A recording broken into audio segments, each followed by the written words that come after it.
talk with Ruby Reese. Shortly, I will hopefully be joined by Wayne to talk all about Irish Wolfhounds. I know we've had a couple of issues on the Instagram platform during the day, so let's just hope the technology will let us go ahead. I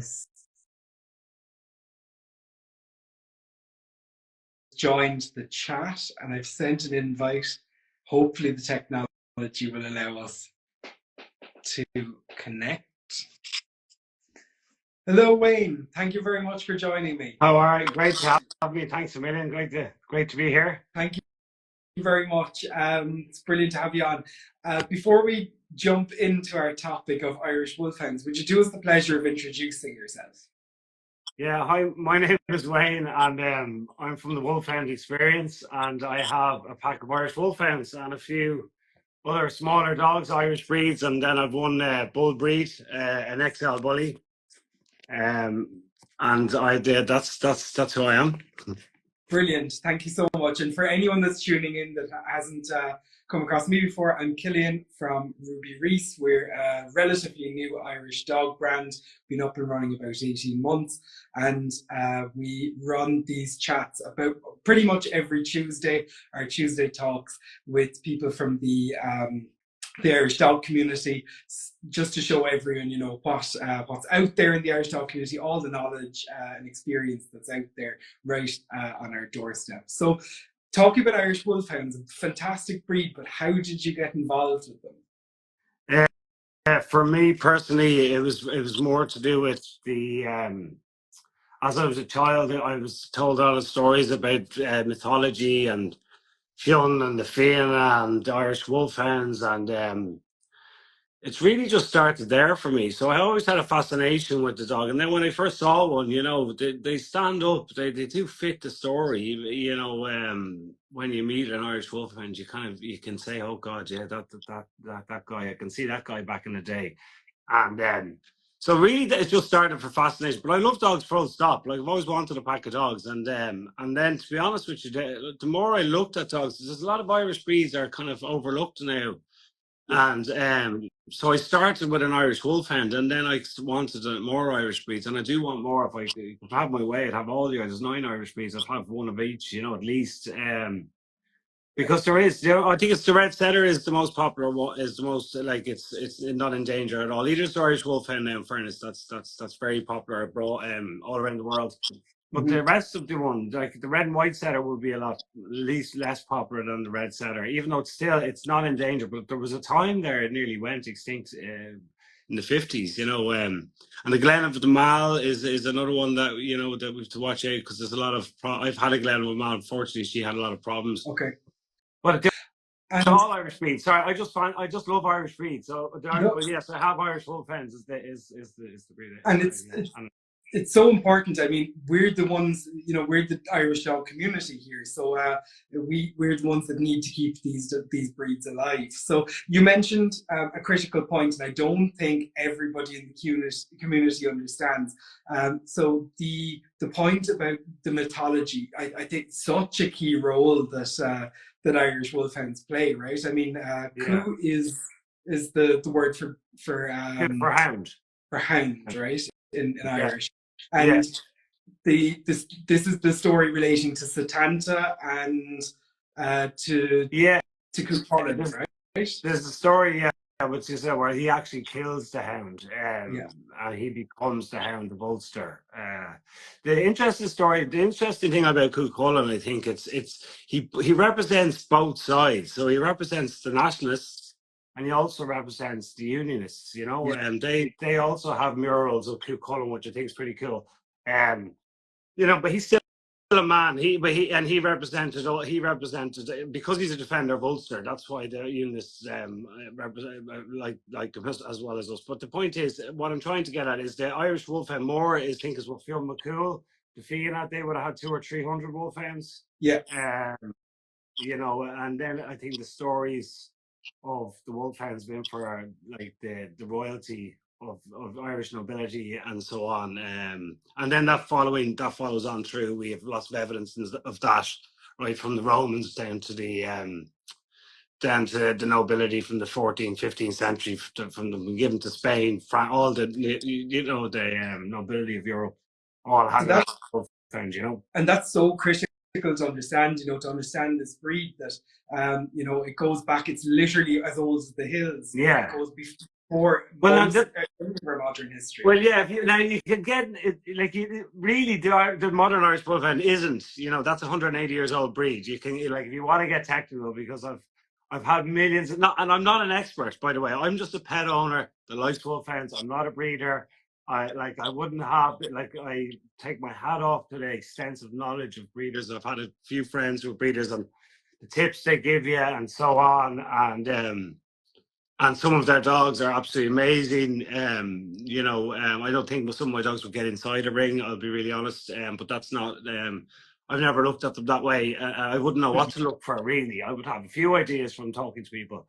But the modern Irish Wolfhound really is a new breed. It's the ancient Irish Wolfhound that would have lasted for thousands of years. And then down to, basically it was over. There was too much. It was ordered so much in the 14th and 13th. Like, there was a Gaelic revival in between the 12th and 15th century, and then we had the plantations of Ireland, and then we have, we'll say, just to kind of quickly, Cromwell not far along afterward, where like 4/5 of Irish land was lost, and there was a lot of people that put on the move, and the people their dogs were confiscated and given to the likes. So Cromwell's son was in charge for a while, and he was told not. Cromwell brought in a law not to export wolfhounds because there were still wolves in Ireland, and he actually brought in a law for that. Yeah. It's also said that Cromwell had a bitch wolfhound. Right? And that's something that's been referenced before. But his son, I think, confiscated wolfhounds, or they were confiscated and they were given to his friends, the nobility of England. And there is portraits, like power portraits, you could call them, with a very large, short-haired greyhound that wouldn't really look like the wolfhound we have today. Yes. A very big, it'd be like a greyhound with a massive head, you could say, but more of a longer head, if it makes any sense. There's another portrait out there in.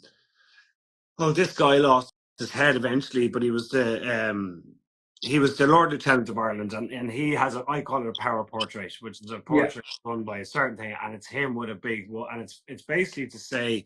Some people say he did have the wolfhound. Some people say maybe they just put the wolfhound there to show that Ireland has submitted to him. Okay. So there was a lot of power. Do you know what I'm getting at? So the wolfhound was put in there with these lords to say, look, we will be Ireland. Look, Ireland's, look, she's here beside me, Erin, and she's submitting. So it's some scary stuff like that. I love all of it, but it can get into all Irish dogs, by the way, get into politics. It's like, the Irish Terrier was owned by a king. He was poisoned when he got here. He came on an official visit, with like a royal visit. He was poisoned within 5 hours. And a little fella called Jack. So there's so much history. And then that dog got pushed over to the orange side of the flag, you could say, because he was used in the World War One. And if you ask loads of people, do you know what that dog is? They don't know. Lots of Irish people don't know what an Irish Terrier is, but British people do. They'll go straight away, that's an IT, or that's an Irish Terrier. That's true. So yeah, the symbology of it's really, really important. But I think you hit on something that it's also worth talking about. The breed nearly died out, and I think we've spoken on this format with lots of different. And some say will, and the argument was some say no, it did, and the dogs that you have now is, like, I think Joyce called them a mongrel. The Wolfhound.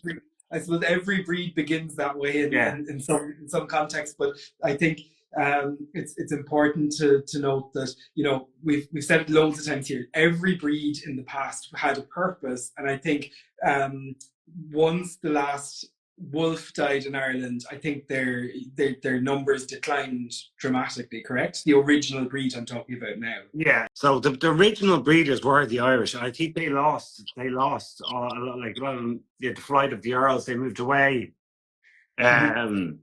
Napper Tandy is apparently supposed to have a wolfhound, you know. So there's still, you know, there's always, again, they had that power to have a wolfhound by your side. Yeah. But Yeah. well, yeah. So I think that's right. I have a pack of them, and I tell you, it's a great. It's very hard work. I wouldn't. This is, you know, now you have to wait to say, no one try this at home part, you know, because it is. I will say we worked 7 days and it's hard work, but I absolutely adore it when they're all out running around and we're having the crack. It's And great. I've loads of questions about all of your dogs. I just wanted to point out that, so the new breed, just so people understand, because I did a little bit of research as well. I love getting nerdy before these talks. Yeah, The new breed kind of came from what they think were breeds made from Irish Wolfhounds. So the yeah. original Irish Wolfhound probably played a part in creating the Great Dane, would have been at least very closely related to Scottish Deerhound. Wolfhound. Scottish Yeah, Deerhound, yeah. that So was the yeah, Deerhound was used, correct. yeah. Yeah. And these were then used to kind of bring some of that original genetics back into today's dog. So today you've got a giant teddy bear of a dog. Well, that's it. And some people say like, oh, they're so windy and they're so like, but they are like you have to remember when they started breeding them back then. They reckon there was two types. There was a hunting type and more of a we won't say vicious, but more like any sign of aggression. I know I like a breeder's home. They've been put down straight away. They don't even segregate them and put somewhere else. They just put them down, and that's been going on for a long time. So they've been breeding for that docile, and you don't really. Let's be honest. He's not working anymore. You know, do you really want a big aggressive dog that heavy, 70, 80 kilos aggressive? You know, like you completely understand. Now some people say they lost a lot of their instincts. Now my lads, if they see a rabbit, they'll they will take off. You know, even the old guy there, he will like he'll turn on. And then I read it's a very old book from a guy in South Africa who had two wolfhounds, and one was a light. Apparently, the kennel club don't like light-eyed wolfhounds; they should be dark-eyed. Okay. And I've one white-eyed guy. Mm-hmm. Not white-eyed, bright-eyed, I should say. He's kind of very light hazel brown. He's not dark-eyed, and he's a bit nuts, and he's so fast. And I was just it's kind of like this guy said he reckons the light hazel ones were the real hunters, and they're breeding it out of them. That sounds absolutely crazy. It's only light color, but it's funny when you read these things and then you go off and you analyze your own dogs. You know. Yeah. Yeah. And how broad is the gene pool now of this modern Irish Wolfhound? You know, are there loads of them in Ireland? Because I personally don't see them. No, the gene pool in Ireland is very. I think, well, from what I know, I think the gene pool in Ireland is very close, and you need to be very careful. That's why you go to a breeder or someone who knows. But yeah, no, we have a guy there. He came from. His name's Connell, and he came from. And I had only acquired colonies 4, so he'd been a stud for many years, and so we kind of. There's another funny story about that later, but anyway, he's from Czech. I think he's on the Czech Republic or Hungary border, somewhere around there.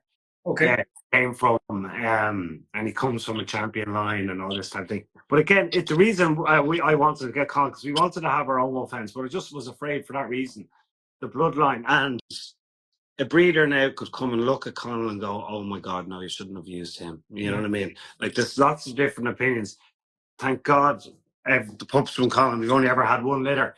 They're all great. They're great. They're fantastic, and everything's fine. And thank God for that. But you do need to be careful about that. Very careful, yeah, because a lot of wolfhounds in Ireland are related. And are there? So you mentioned the Czech-Hungarian border, but are there specific places across Europe that there's kind of?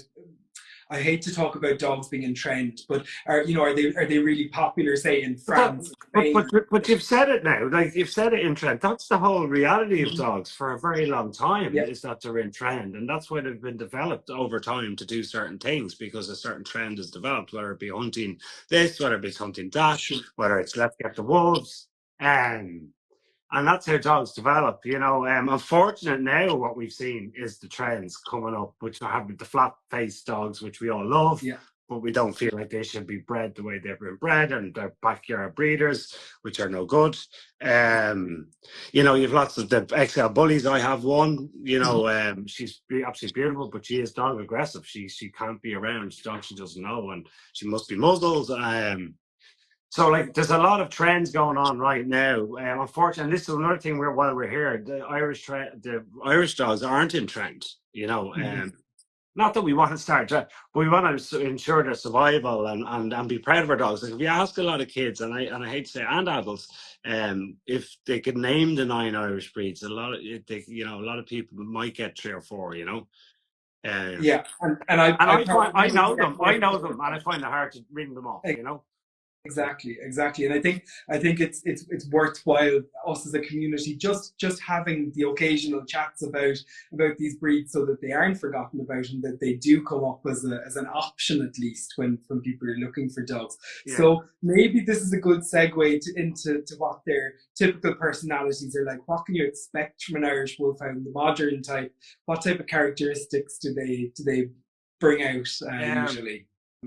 Just like ourselves, to be honest, you get some are very sociable and some who just don't want to meet people. They are sociable, like, and actually, it's we have a few COVID babies, is what I call them. They have to be. We didn't realize that they weren't being socialized, because we obviously had kept our distance, and people would admire them, but they keep back. Or there was just, and so we've 1 or 2 guys, and you have to social. Oh yeah, that's a huge thing, by the way. You have to socialize them early, for the first, they need to meet people, a lot of people, different dogs. Not as much, they're not a huge problem. They should meet dogs, but especially people, because you can get loads of. I think there's a book out there, actually, My Scaredy Wolfhound, but they're like Scooby Doo. Like, they're afraid of their own shadow. I've one guy, he's afraid, like, not afraid of his own shadow. He's gone in the house. He's gone to everything. You wouldn't even think something wrong, but then he'll go out. And some granny become a little trolley, and he's like, he's so big, he's knocking everyone over, and they're, bro, relax, buddy. This is Mrs. Morton coming up the road. But anyway, so there's lots of, you just should socialize with a lot of them, and they have to be very careful first. That's to say, if we're talking about looking after them for the first year, they need to be really taken care of, because their bones are so soft from development. They're getting big so quickly. So they exercise very little in the first year, and that's quite hard to do, because you want to get out with them, and you want to be, of course, more with them, especially people if it's their first wolfhound. They can, they want to, I want to get to the park with them, but you just need to be very careful, because when they get to 2, you can, like, they don't stop growing till they're 4. Okay. So they can stop the main growing till they're 2, mainly everything, but they can still go till they're 4. Like, still go, they still go till they're 4. And it's a 4-year-old and a 2-year-old. They look so different, really. It's only because I have exactly that age right now with 2 wolfhounds I can see. Yeah. But that's not going to be a big negative point, I think, for anyone looking at a giant breed, because if you're in the market for one, you're going to have the same kind of I suppose, respect for the joints with a Bernese Mountain Dog or a Great Dane or any of the giant breeds. It's just going to be part and course. And are there any other kind of health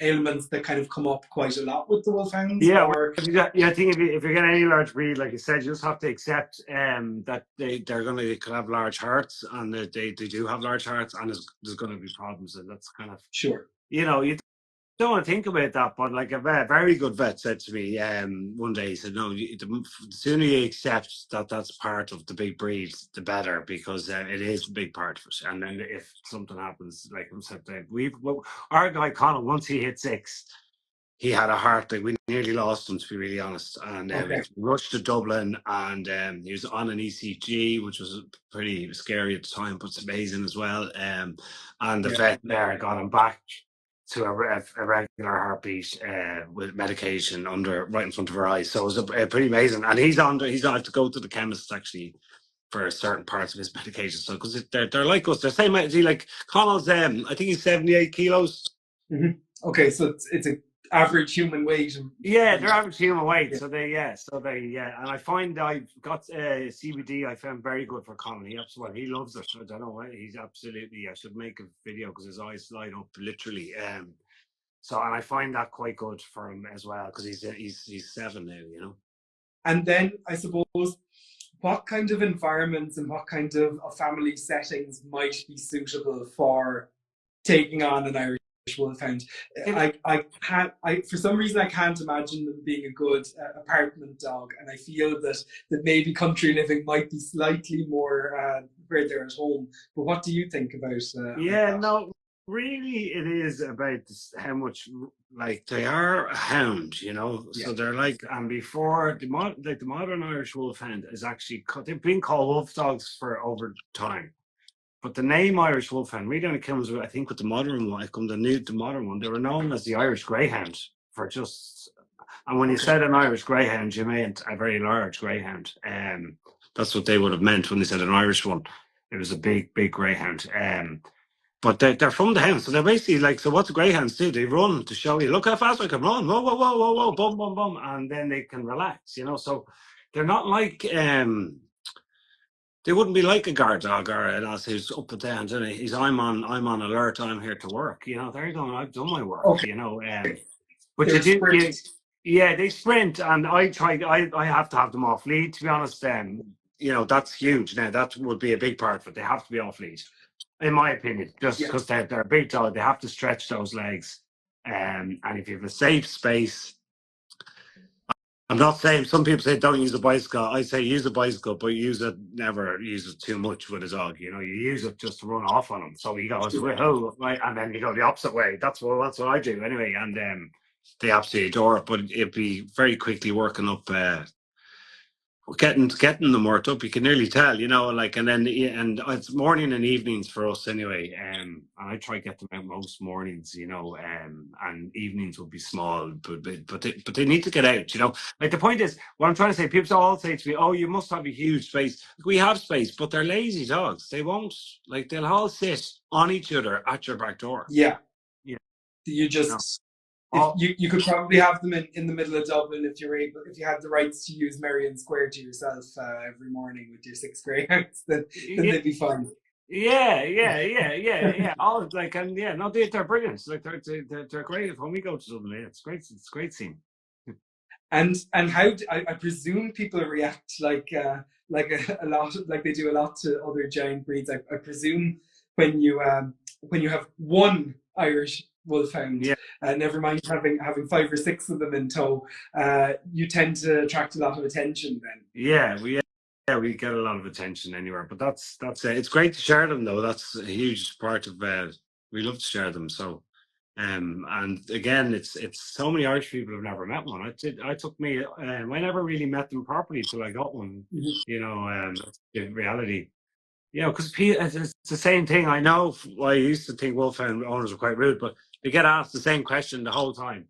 You know, all the same. You know, it's you know, there's a lot of like the Wolfhound the Wolfhound kind of merchandise people, we call them. They have just plenty of sayings on T-shirts, which is exactly what you said. You know, you can put a saddle on him, or you know, it has a picture of Wolfhound, and you know, he'll let the ponies out, and you know, there's so much. So like, it's the same way. So you can understand if some people get a bit grumpy because they don't want to stop and to chat to you. Like it's everywhere they go. So, but we love to meet people. We hope to meet people this summer. Actually, we've a lot of interest from tourists. So and we hope to be in Dublin and in the Dublin Mountains, maybe doing some hikes with the Wolfhounds.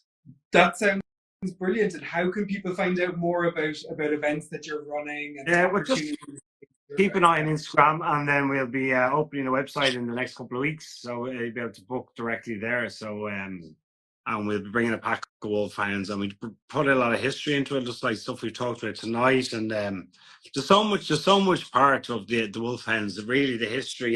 You know, and you have to remember they open many doors to people. Like they would have opened a lot of doors as a gift. So, like, you know, oh, it's not your man next door again. Oh, he has a Wolfhound. Oh, he has a Ferrari for me, does he? Oh, well, let's let him in. So, Yeah. you know, so there's that element, you know, of that. And the Wolfhounds always did that. When Irish people, I think, have been doing that for thousands of years.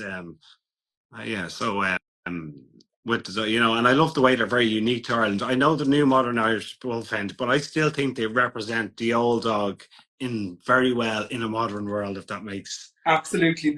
The genes are still there, the genes are going still there, strong. and they have the presence, especially the presence. I think that's what like back for thousands of years, they impressed the Romans, they impressed royalty all around Europe.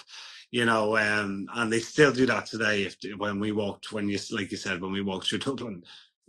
Exactly, I can imagine it. Well, you've definitely convinced me that I should be considering getting an Irish Wolfhound the minute I've got a bigger garden or space to exercise. Yeah, or the time to give it. That's the thing. You just have to give it the time. That's really it. It's not really about space. It's about giving it the time. If you can do that, because they are very clingy and they're very much one dog, one master. Like they're not really some of them, like I said, they're not really into other people. And I have one or two will go with anyone. Now that's to be honest. They'll like just I'm going, I'm off. See ya, bye. Yeah. So, but I've one or two would panic if they didn't see me for 20 minutes unless they're at home. Do you know what I mean? Or in a familiar situation. Yeah. Yeah, like you say, even like the I suppose, let's say the standard large greyhound also comes in so many different characters as well. So I'm sure there's relations there as well, and how the characteristics carry over. But thank you so much for coming on. I'm definitely going to be checking out what type of event you've got coming up in Dublin. We'll definitely make the trip up from Cork. We'll be running some competitions and stuff for tickets, and we get some interest going hopefully that way. And yeah, it's going to be great fun. I can't wait to just do it myself and get out there and enjoy the Dublin mountains and enjoy Dublin City and get the lads to meet the pack. Brilliant. And once you do have things up and running and everything, competitions, we will definitely share those to our stories and try and get everyone involved. Guys, if you are watching in and you've enjoyed what Wayne's had to say, please give the Wolfhound Experience a follow on Instagram. If you're not following us, we're at Ruby Reese Official. Wayne, it's been an absolute pleasure. I look forward to chatting to you loads more very, very soon about Irish Wolfhounds. Thanks a million for your time and for sharing all of your experiences with us. Thank you, Killian. It was a pleasure. Thank you very much. Thanks a million. Appreciate it. Have a good evening. Thank you. Bye-bye. Bye-bye.